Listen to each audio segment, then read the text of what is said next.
In this tutorial, I'm going to show you how to install the mini iOSD together with the Immersion RC 600 megawatt transmitter. So here's what you're going to need. I've got a screen which has a built-in receiver. You can see the ports for connecting the two antennas here. And here's the two antennas that screw onto those plugs.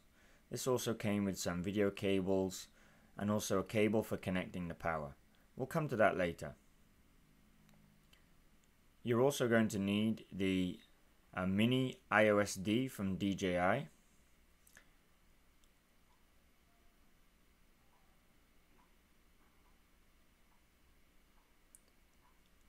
And finally, we have the video transmitter, which is the Immersion RC 600 megawatt transmitter. We're going to do a tidy installation where I'm going to hide everything away inside of the Phantom as much as possible. With your mini iOSD, it comes with an instruction manual that shows you the pin-out configurations for the mini iOSD.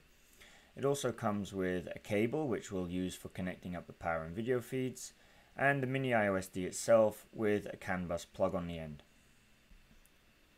Your DJI Phantom will have a port for plugging the CAN bus connector to attached to the leg. You'll see that the CAN bus connector on the end of the mini iOSD will plug into this.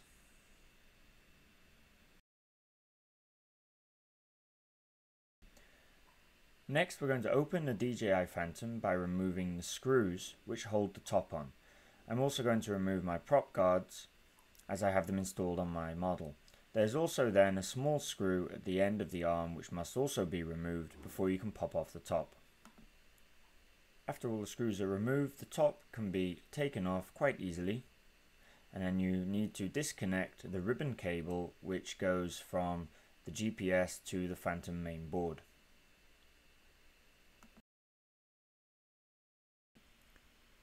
Next, we're going to route the CAN bus cable coming from the mini iOSD out through the hole in the bottom of the Phantom and reconnect it to our CAN bus connector on the leg.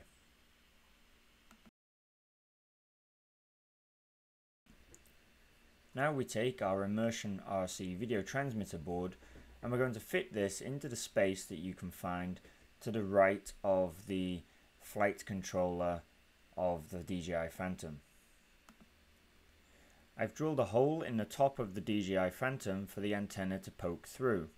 It's important that you position this hole in the correct place, not too far to the left, otherwise the antenna will be in the way of the props. On the video transmitter, ensure that the black cable is to the ground and the yellow to the video pin.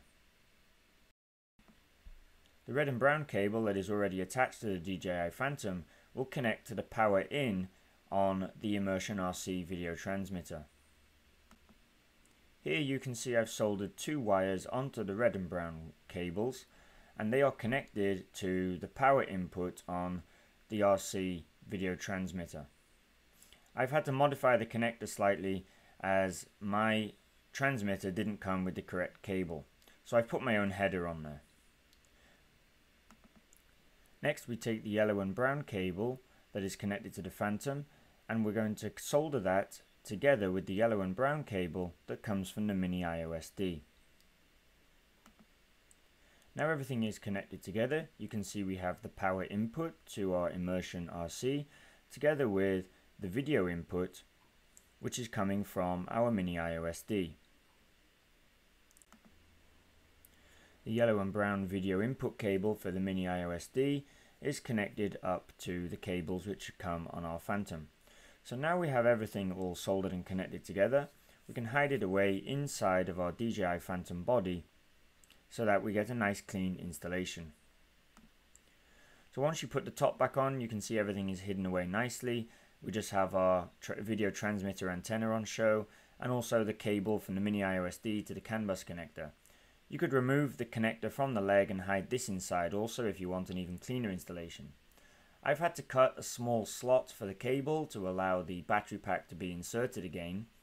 However, you could also cut a hole in the side of the Phantom where the air vents are to bring the cable out of there instead.